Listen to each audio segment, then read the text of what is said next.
Félicitations coach, vous remportez cette victoire plus ou moins facilement face à Toulouse.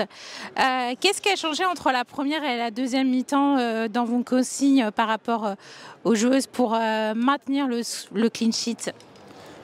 Ça n'a pas grand-chose, on a gardé les mêmes consignes, simplement c'était pas les mêmes joueuses.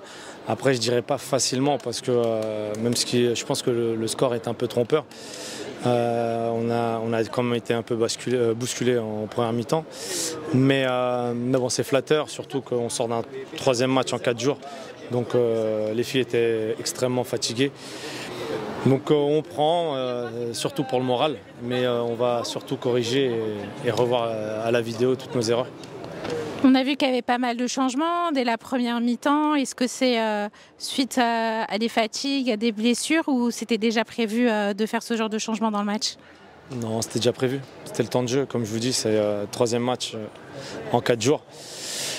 Plus le voyage d'hier entre Annecy et Toulouse, voilà, beaucoup de choses qui rentrent en compte. Plus le temps, plus voilà, la chaleur, ça joue quand même pas mal. Donc il fallait aussi préserver et pas prendre de risques, surtout sortir d'ici avec 0 blessé. Donc on a réussi le pari, c'était pas simple. Et je suis content pour les filles, surtout pour la dépense d'énergie et cette semaine de stage qu'on termine bien ici. Un nouvel objectif pour vous cette fois-ci, c'est la montée en D1. C'est votre première année avec Marseille, vous venez d'une équipe nationale. Quels sont les changements que vous avez dû faire justement avec une nouvelle manière de travailler maintenant? C'est la manière que je connais le mieux, celle de club, celle du quotidien, le travail, la mise en place de projets de jeu, une réflexion qui est quotidienne. Donc je ne vais pas dire que c'est plus facile, mais en tout cas c'est quelque chose à laquelle je suis plus habitué. L'équipe nationale, c'est que de temps en temps et il y a quand même des choses qui sont espacées dans le temps, donc c'est pas aussi simple à mettre une identité de jeu. Donc on verra bien, en tout cas oui, l'objectif il est là. Maintenant on fera les comptes en fin d'année. Là il est beaucoup trop tôt, il va y avoir beaucoup de chemin à parcourir. Et voilà, en tout cas on ferme une première parenthèse qui est celle du stage, et d'une forme plutôt positive par le résultat et par comme je le répète, la dépense d'énergie.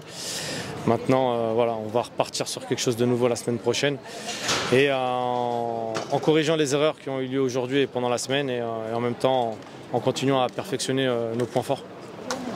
On voit qu'il y a eu beaucoup de changements au sein du club, au point de vue mercato. Il y a eu beaucoup de joueuses qui sont arrivées et il y a eu beaucoup de prolongations. On sent quand même, rien que par rapport au mercato, en tout cas au niveau de la direction du club, que cette saison de D2, qui est aussi une première avec la professionnalisation de cette ligue, une vraie volonté de la part du club d'être en haut du tableau. Oui, il y a une vraie volonté du club, il y a les moyens qui ont été mis en place, humains et financiers. C'est pour ça que les objectifs ils sont hauts, mais on ne va pas se mentir, il y a un logo, il y a un club, il y a un historique. Et aujourd'hui tout le monde le sait, et même pour le bien du football féminin français, il faut que l'OM soit en D1. Maintenant, la mission elle va être dure, elle va être très, très dure même.